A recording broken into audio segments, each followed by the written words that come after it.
Mateja evaņģēlija 25. nodaļu.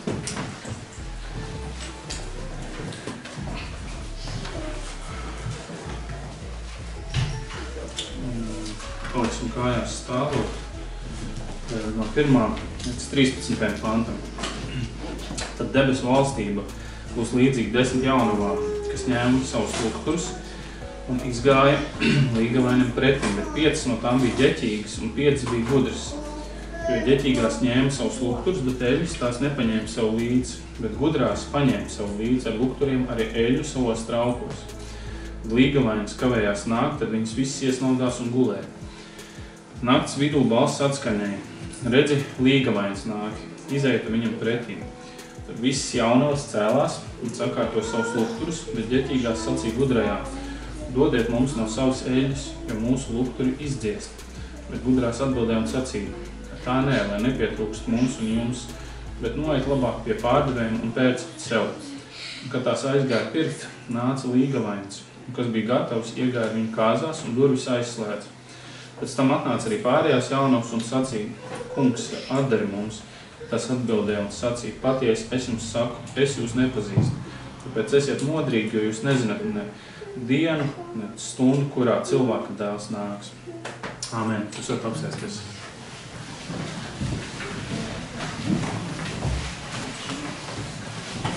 Jā, ir pagājis ilgs laiks, kopš esmu bijis pie jums. Jūs esat īstenībā ļoti daudz ko piedzīvojuši. Mēs visi kā kristiešu pasauli esam piedzīvojuši ļoti daudz lietas pēdējo 3 gadu laikā.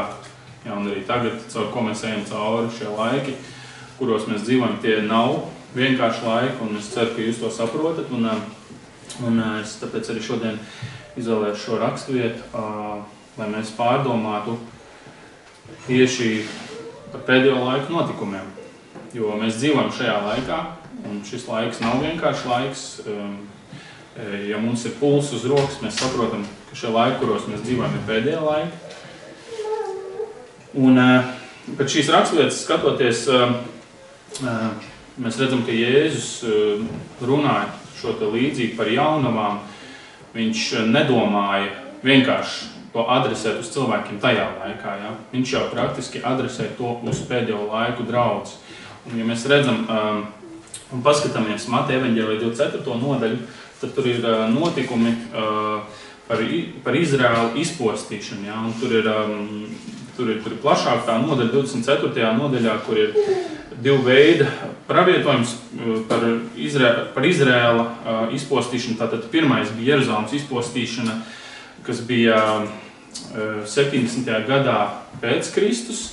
Ja? Un otrais, tātad tur ir otrais pravietojums par pēdējiem laikiem, kas notiks pašās beigās.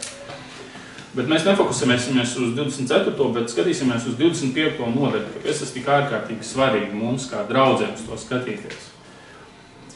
Un 25. nodaļā mēs redzam, ka tas galvenais ir runa par jaunavām, par 10 jaunavām, un ka viņas visas gaidīja līgavaini. Un kas varētu būt tātad šīs te jaunavas, ja? Un kas ir līgavainis? Mēs saprotam, līgavainis tas ir Kristus, ja? Bet kas tad ir šīs te 10 jaunavas? Šīs 10 jaunavas, viņas tās nav līgavas, kas aprecēsies ar līgavaini, bet tās ir 10 jaunavas, ja? Viņas ir, varētu teikt, tā kā liecinieces, ja? Kas nāk uz līgavaini kāzām. Un mēs viņus varētu raksturot kā mūsdienu draudzi, ja? Kad pēc būtības šī raksturvieta attiecās uz mums, kas mēs esam visi ticīgo kopums, ja? Pa visu pasauli. Un daudzreiz arī šī raksturvieta, viņa tiek asociēta ar tādu bībeles doktrīnu. Es ceru, ka jūs arī esat dzirdējuši par draudzes paraušanu. Šī ir atsevišķa tēma, kur iet runa arī par draudzes paraušanu, kad ir laika noslēgums, ja? Un attiecīgi pēc šī laika noslēguma ir kaut kādi faktori, kāpēc viena daļa draudzes aiziet kopā ar kungu, ja, un otra daļa draudzes paliek šeit un diemžēl piedzīvo antikrista laiku, ja, un iet caur ciešanā. Bet es gribētu šodien vairāk nefokusēties varbūt tieši par šo te antikrista laiku, bet es gribētu pievērst uzmanību tieši kas ir tas galvenais, kas atstāja aiz borta tās 5 jaunavas, un kas bija tas pluss, kāpēc šīs 5 aizgāja tālāk. Un vēl mēs varētu paskatīties, kas tad ir līgava. Ja? Līgava mēs varam, ja jums ir bībās, jūs varat kādu atšķirt atklāsmes grāmatā 21. nodaļā, 9. pantā, tur ir tāda vārda. Tad atnāca viens no 7 eņģeļiem, kuriem bija 7 kausi, pildīti ar 7 pēdējām mocībām. Runāja ar mani un sacīja, nāc, es tev rādīšu līgavu, Jēras ielu. Viņš man aiznesa garā uz lielu, augstu kalnu un rādīja man svēto pilsētu Jeruzalemi, nokāpjot no debesīm, no Dieva. Tā bija dievišķā godība. Tās spožums bija kā visdārgākā akmens spožums, kā kristāla dzidrs jaspits. Tai bija liels augsts mūris ar 12 vārtiem un uz vārtiem 12 eņģeļi. Tur bija uzrakstīti 12 vārdi, tie ir Izraēla 12 cilšu vārdi. Tātad līgava ir Izraēla tauta. Jā, mums ir atšķirība, diemžēl, vai mēs gribam to vai negribam. Jā, jo ir laiks, kad pagānu laiks noslēgsies. Jā, mēs šeit esam, protams, Dievs mūs ir piepotējis, un mēs esam viņa Dieva bērni, bet pienāks tāds laiks, kā jūs zinat, Izraels. Viņi pašlaik netic Jēzu Kristum, ja? Viņi neatzīst Jēzu Kristu par kungu. Ja? Bet pienāks kaut kāds laiks, par ko mēs varam arī lasīt atklāsmes grāmatā, kad sāksies Dieva individuālais laiks ar Izraelu. Ja? Un mūsu laiks kā pagāniem noslēgsies. Tas žēlstības laiks noslēgsies un sāksies cita ēra, kas ir tieši Dievs ar Izraelu tiks galā. Un kāpēc tik svarīgi mums ir šo te raksturvietu pētīt, jo mēs dzīvojam patiešām pēdējos laikos. Zinat, mēs varētu, protams, diskutēt, un es nezinu, kādi jums katram viedokļi, bet es domāju, ka redzot tās visas lietas, kas notiek, gan tagad, jā, gan kas ir notikušas, jā, mēs varam pateikt, jā, tiešām, mēs esam praktiski pēdējo laiku beigās, jā, un tās lietas, kuras mēs esam piedzīvojuši, jā,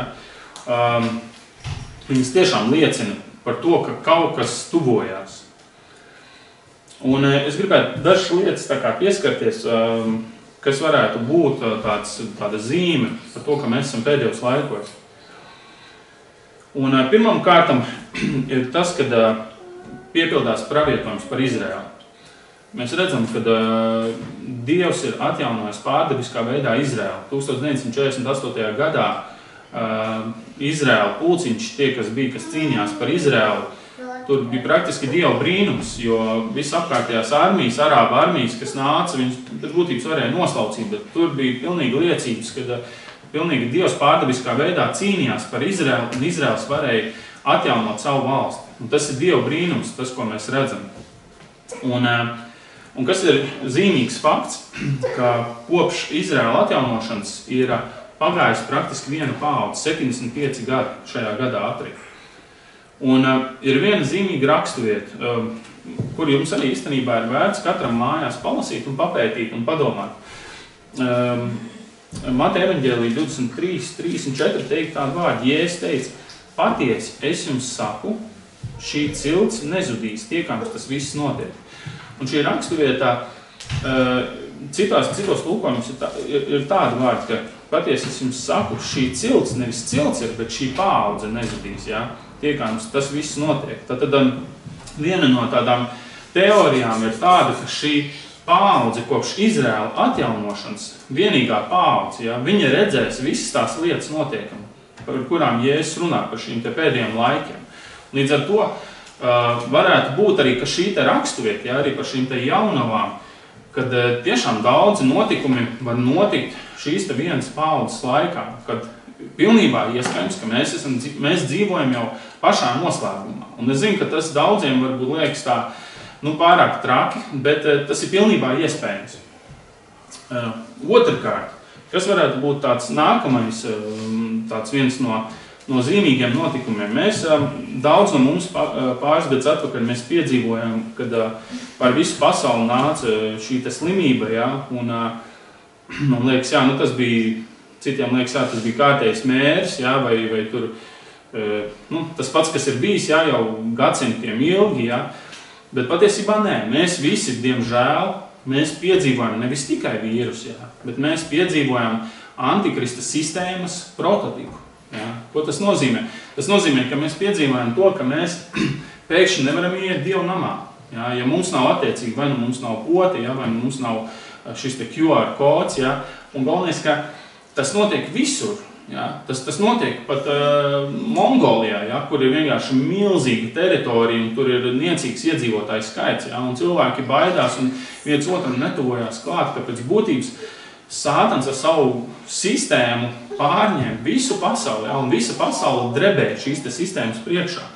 Un mēs to visi bijām, diemžēl, liecinieki, jā, un tas bija tāds pārbaudījums, mums tā bija kā tāda zīme, ka kaut kas nav ritīgi, jā, ka tuvojās šis laiks, jā, ka tuvojās šis te antikristas sistēmas laiks, kad mēs nevarēsim ne pirkt, ne pārdot, jā, ja mums nebūs šīs te zīmes. Jā. Un šī gadījumā mēs redzējām to, diemžēl. Un kas ir nākamā, trešā lieta, ka mēs redzam, cik ārkārtīgi straujiem soļiem tuvojās visas Sodomas vērtības. Šajā nedēļā mēs redzam, kad slavu Dievam, kad mūsu valdība vēl nobalsoja pret Stambulas ratifikāciju. Ja? Bet mēs stāvam priekšā, es nezinu, cik no jums esat internetā, kad jau izglītības sistēma jau no 4. klases jau grib mācīt jau par dzimumu maiņu un tādām lietām, kas mums vienkārši liekas, tas ir prātam neiedomājums. Ja? 10 gadus atpakaļ mums to pateikt, mums domāt, ko tu te izdomāji, ja? Bet tagad tas ir viss realitāte. Ja? Mēs dzīvojam tādā laikā, kad, ja jūs atceraties, Covid laikā bija tur tāds viens mākslinieks, ja, Brekte, ja, pat īstenībā nevajag pieminēt viņu vārdu, tas ir šausmas, ja, kad šie cilvēki ir vienkārši velna apsēsti, ja, un mūsu valdības vīri viņus godā un ceļ gaismā, ja, tur nav nekas no mākslas, ja, tas ir vienkārši perversija, tas viss tīra, viss tā māksla nāk tīra no ēles. Un tad, kad mēs redzam to visu sodomijas izplatīšanos, mums ir skaidrs, ja, ka tas vairs nav normāli, tas nav vairs racionāli, ja, te vairs nav loģiskais saprāts, ja, te ir kaut kas jau dēmonisks. Ja. Un mēs to varam redzēt, ka sabiedrība, viņa nevis vienkārši samaitājās, bet ir tāda sajūta, kad tā kā, Sātans ir ielicis 5. robā, ja, un vienkārši viss netīrākais, kas vien iespējams, tas gāžās par mums. Un atgriežoties pie šīs te līdzības, tad paskatīsimies, kas ir tas svarīgākais, tas uzsvars. Tātad uzsvars šeit ir likts uz lukturiem. Un tad, kad mēs lasam šo te līdzību, ja, mēs redzam, ka galvenā lieta iet runa par eļļu, kas atšķir viņas šīs te 5 no gudrās no ģeķīgajām, ir tas, ka vienām ir šī eļļa, un otrām nav šīs eļļas. Un kas tad varētu būt šī eļļa? Un tāds parastais uzskats, tradicionālais uzskats, kas arī man ir vienmēr bijis, ir tas, ka eļļa ir svētais gars. Un ka patiesībā tas centrālais uzsvars ir tikai ap to, ka vai vienam ir svētais gars, vai šai te grupai ar 5 jaunavām ir svētais gars, un otrām, kurām nav. Un no vienas puses tas ir iespējams, jo mums ir nepieciešams svētā gara piepildījums. Un īpaši šajā pēdējā laikā, kurā mēs dzīvojam, mēs vienkārši nevarēsim izdzīvot bez svētā gara. Bet no otras puses mēs arī varētu strīdēties par to, vai tas tiešām ir svētais gars. Tāpēc, ka tad, kad mēs lasam šo līdzību, te izcēlās tas strīds starp viņām, kur viens saka, lai iet nopērk, ja, to eļļu, ja, un tad, kad viņas aizgāja un nopirka, viņas nāk atpakaļ, bet tad jau ir par vēlu. Un pēc būtības tā viena no teorijām ir tāda, ja draudze ir prom, ja svētais gars ir prom, kā tu vari aiziet un pēc tam nopirkt svēto garu, kad jau draudze ir prom pēc būtības. Līdz ar to mēs varētu paskatīties, kas varētu būt otra versija. Un viena no tādām versijām ir diezgan praktiska, kad šī eļļa varētu būt vienkārši praktiskas lietas, ja? Ka tā varētu būt, piemēram, pārtika vai kaut kādas lietas, bez kurām mēs vienkārši nevarēsim izdzīvot, jo pēdējos laikos būs tik grūti laiki, ka mēs vienkārši nevarēsim tā kā dalīties savā starpā. Ja pieņemsim, būs tādi grūti bada apstākļi, tu nevarēsi otram iedot, tev pašam būs jāizdzīvo. Bet arī šī teorija no vienas puses ir apstrīdama, tāpēc, ka Jēzus viņš ļoti daudz uzsvēra tieši garīgo nozīmi pār fizisko nozīmi. Viņš tik daudz nerunāja par fizisko maizi, bet viņš daudzreiz runāja par garīgo. Un viena no lietām, kas arī tā varētu būt, to mēs varam izlasīt 13. pantā. Tāpēc esiet modrīgi, jo jūs nezināt, nec dienu, nec stundu, kurā cilvēka dēls nāks. Un Jēzus šeit runā par modrību, kas ir ārkārtīgi svarīgi. Tā šoreiz nav ne šī te, kā lai pasaka, ne svētais gars, ne praktiskā lieta, bet šeit ir modrība. Tā kā īpašība, kas mums ir jābūt. Un tad te mēs varētu tālāk skatīties par to, kāda ir atšķirība starp šīm 10 jaunavām. Tātad viens bija gudrs un otrs ģeķīgs. Un es gribētu, ka mēs pāanalizētu vārdu ģeķīgas. Ko tas nozīmē ģeķīgas jaunavas? Vai tas nozīmē, ka šīs te ģeķīgās jaunavas bija vienkārši muļķis, vai viņas bija neizglītotas, vai viņas neko nesaprata? Kas tad ir īsti tā kā domāts ar šo te vārdu ģeķīgas? Un viena no tādām lietām, kas varētu būt, ir, ka viņas ir aizmāšīgas un vieglprātīgas. Un ko tas nozīmē? Tas nozīmē, ka ģeķīgās jaunavas īpaši neuztraucas par lukteri. Varbūt viņas bija, nedomāties, viņas dodās uz kāzam, loģiski, ka sievietes gatavojās, viņas domā, viņas pucējās, viņas gatavojās priekš tā visu, bet ir kaut kādas lietas daudzreiz, kuras tīri aiz tādas aizmāšības, aiz paviršības cilvēki neizdara. Līdzīgi kā, pieņemsim, arī daudzreiz mūsu dzīvē. Mēs varbūt arī dodamies uz kaut kādu pasākumu, mēs saģērbjamies, mēs sakrāsojamies, bet mēs aizmirstam, piemēram, iepildīt degvielu mūsu mašīnās, vai mēs aizmirstam uzlādēt mūsu telefonu. Un mums liekas, tās ir tādas maznozīmīgas lietas, bet patiesībā viņas ir nozīmīgas lietas. Un tas ir kaut kādā ziņā varētu vilkt paralēls nedaudz ar to, jo tā eļļa, tas bija patiesībā tāda elementāra lieta, ko vienkārši tev vajag paņemt līdzi. Tas nav kaut kas tāds super sarežģīts, tā bija tāda ikdiena. Eļļa bija tāpat līdzīgi kā telefonam baterija. Un tas, ko es gribu pateikt, tad mēs visi esam kā šīs te jaunavas. Vienalga, kuras konfesijas, mēs visi patiesībā kristieši gaida uz Jēzus otro atnākšanu tagad. Un diemžēl es gribētu pateikt, ka šis laiks, kurā mēs dzīvojam, viņš ir izkristalizējis un jau parādās, kuras ir 5 gudrās un kuras ir 5 ģeķīgās jaunavas. Diemžēl mums to ir jāatzīst. Mēs jau to varam redzēt. Un, zināt, es to gribu salīdzināt tādiem vairākiem praktiskiem piemēriem, ko es pašlaik redzu un kā es to novēroju. Ka, redzīt, viena kristiešu daļa, viņi kliedz un saka, Jēzus drīz nāks, uztveriet šo laiku nopietni.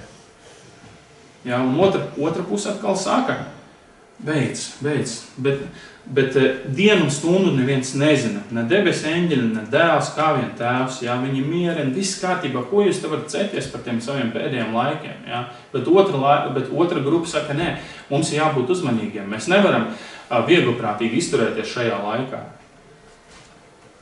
Un tad atkal viena kristiešu daļa saka, mēs nedrīkstam padoties un kompromitēt ar pasauli. Piemēram, tagad, akceptējot mūsu prezidentu, kur liela daļa Dieva bērni saka, super, paskatāmies, mums tik foršs prezidents, viņš ir tik gudrs, viņam ir tādi sasniegumi, viņš pilnībā pretī nostājās mūsu kristiešu vērtībām. Ja mēs viņu akceptēsim un ļausim viņiem darboties, tad jūs varat aizmirst, varēsiet baznīcas durvis aiztaisīt ciet, jo šeit pie jums nāks varavīgs naini un teiks, aiziet, laulājiet mūs, vai varbūt pateiks, mēs gribētu kādu bērnu adoptēt šeit. Un tās visas lietas var nākt tikai dēļ tā, ka mēs esam bijuši nenopietni, ka mēs esam bijuši pavieši pret to visu, kas mums ir rakstos un tam, kam mēs ticam. Un cik sāpīgi ir to redzēt, kad Dieva bērni, viņi zaudē savu sāli sevī. Ja, tas ir būtībā sāpīgi redzēt, kad, diemžēl, es pateikšu tā arī, diemžēl arī baptistu bīskaps bija viens no tiem, kas atradās inaugurācijā. Ja, un spieda roku prezidentam un bija laimīgs par to, lai Dievs viņam žēlīgs. Un tas nav laba zīme. Un es zinu, ka baptisti vispār vienmēr ir bijuši tie, kas ir stāvējuši ar mugurkaulu, kas ir vienmēr bijuši par vērtībām, ja, kas nav locījušies. Un lai Dievs dod, ka mēs katrs varam stāvēt, ja, lai Dievs mums dod izturību, ja, ka mēs varam pastāvēt ar mugurkaulu, ja, kad jūs esat šeit, ja, Limbažos, un ka visi zina, ja, jūs esat tā draudz, ja, tie, kas turās, ja, pie tā Dieva vārda tik spēcīgi, ja, un ka mēs nepadodamies, ja, šai dvēseliskai kristietībai, kas tagad valda pār visu pasauli, ja, jo ir divi veidi kristietības. Ir viena dvēseliskā kristietība, ja, kur es pateikšu, jā, bet kur rakstos, pateiks, jā, bet tu paskaties, tie ir arī cilvēki, ja, mums viņi ir jāmīl. Protams, mums ir jāmīl cilvēki, bet ja Dievs saka, ja viņš skaidri pasaka, kas ir grēks, kur mums ir jānošķirās, kur mums jāpaklaus Dievam, mums ir jāizvēlās, kam mēs paklausīsim vairāk Dievam vai cilvēkiem. Un tad atkal nākamā daļa saka, mēs nedrīkstam savienoties ar pasauli, ja, kristieši saka, mēs nedrīkstam savienoties. Mēs nedrīkstam savienoties ar pagānismu, mēs nevaram iet to vienu ceļu. Ja? Tagad mums arī bija šie dziesmu svētki un, protams, daudziem, kas mēs esam saistīti ar mūziku, tas ir skaists tāds tautas piedzīvojums, bet atkal arī mums ir jāsatver, ko svētais gars domā par to. Ja? Ja mēs varam vienā brīdī dziedāt Dievs svētī Latviju, ja, un pēc tam mēs varam dziedāt pērkons mūsu tēvs, kā Dievs uz to skatās, vai tiešām Dievs ir priecīgs, ja, vai tiešām svētais gars ir ielīgsmots par to, kas tur notiek. Un mums ir jāatcerās, kādas debesu valstības pilsoņi mēs esam. Ja, vai mēs esam šīs zemes pilsoņi, vai tiešām mēs gribam iet kopā ar šo pasauli, vai mēs gribam iet ar Dievu kopā. Un, diemžēl, tur nav kompromiss. Diemžēl, pienāks tas brīdis, mums būs jāpasaka, vai seju tanī pusē vai tanī pusē. Un mums ir ārkārtīgi svarīgs šis sāls pēdējā laikā, lai mēs vispār kaut kādu stāju saglabātu šī pasaulē. Jo, zinat, mēs tuvojamies tādam laikam, kad mēs nezinām vienkārši tā netīrība, tas viss, kas nāks pa sabiedrību, tas būs prātam neaptverams. Mēs vēl Latvijā esam laimīgi, bet Kanādā nesen aizturēja kādu mācītāju, jo viņš protestēja pret to, kad kāds vīrietis pārģērbies un pie pilna prāta mācīja pirmsskolas skolēnus, ja, rādīja viņiem, var sakot, kaut kādas dzimuma lietas, ja, un šis mācītājs aizgāja uz publisko bibliotēku un protestēja, un beigās policija viņu sašnorēja un aizved vienkārši prom. Un tas notiek jau citās pasaules valstīs, un tas pats arī var notikt pie mums, un tāpēc mums ir ārkārtīgi svarīgi, kad, lai Dievs mums dod to raksturu, ja, lai viņš mums dod spēku, ka mēs varam pastāvēt pret to visu. Un zināt, es domāju, ka lielākā daļa no mums, mēs esam ģeķīgi, diemžēl. Un no vienas puses, tas jau ir tas labais, ka mēs varam nākt pie Dievu, ka mēs varam atzīt Dievs, jā, mēs esam bijuši muļķi, jā. Mēs, kungs, esam bijuši pie šīm te 5 jaunām, bet Dievs, mēs lūdzamies, ka tu dod mums cerību, ka mēs varam būt gudri, jā, ka mēs varam būt pie šīm te gudrajām jaunavām, ka mēs varam tiešām būt gudri un ar šo te eļu būt piepildīti. Un tas ir tāds arī, man tāds aicinājums jums, kad jūs neesat pavirši un viegliprātīgi pret to visu, kas notiek. Ja, kad es zinu, man ir daudzi pazīstami kristieši, ja, pat mācītāji, ja, kas ļoti viegliprātīgi skatās, ja, viņi saka, ko tu tur var būt neapmierināts par to visu, kas notiek. Tak nav viss tik slikti, viss ir labi, turpini dzīvot uz priekšu. Zināt, mēs atrodamies tādā laikā, ka mēs nezinām, kas būs rītdien. Ja? Mēs stāvam patiesībā kara priekšā. Covids tas vēl tur mazākais. Ja? Tur karš var notikt, tad vēl šitie te varavīgs nainie viss nāk virsū. Vienkārši no visām pusēm tas viss uzbruk. Un mums vienkārši ir ārkārtīgi nopietni jāskatās uz šo laiku. Mums ir jātuvojās Dievam. Dievs palīdz mums nostāvēt, iziet cauri to visu. Jo man tāds sajūta, ka tas viss ir tā kā gaļas mašīna, ja? Ka tas viss nāk par mums, un ja mēs nebūsim gatavi, ja mums arī nebūs šī svētā gari, ja mēs nebūsim svētā gari pilni, es nezinu, kā mēs pastāvēsim, es nezinu, kā jūs iziesiet cauri to visu. Un mums ir nopietni jāskatās uz Dievu lietām, un es aicinu, ka mēs varam lūgt Dievu kopā, un ka mēs varam pārskatīt mūsu sirds, un zināt, viena no lietām, ko es diemžēl esmu pamanījis pie Dieva bērniem, ka mēs esam pārāk lepni, ja? Mēs esam pārāk gudri. Mums liekas, ka mēs visu zinām, un tas ir tas patiesībā, uz ko Sātans spēlē uz mums. Ja? Tiklīdz mēs paaugstinamies, tiklīdz mums liekas, ka mēs esam gudrāki par citiem, Sātans rīvē rokas, un tā ir viņam uzvara. Un viņam ir lielākais prieks, jo tiklīdz mēs pacelsim degunu, ja? Jo iedomājieties, pat Kristus viņš nepacēla degunu ar to, ka viņš bija Dieva dēls. Viņš šeit bija tik pazemīgs, ja, tik lēmprātīgs, ka viņš nāca šeit, ja, ka viņš pazemojās līdz pašam pēdējiem.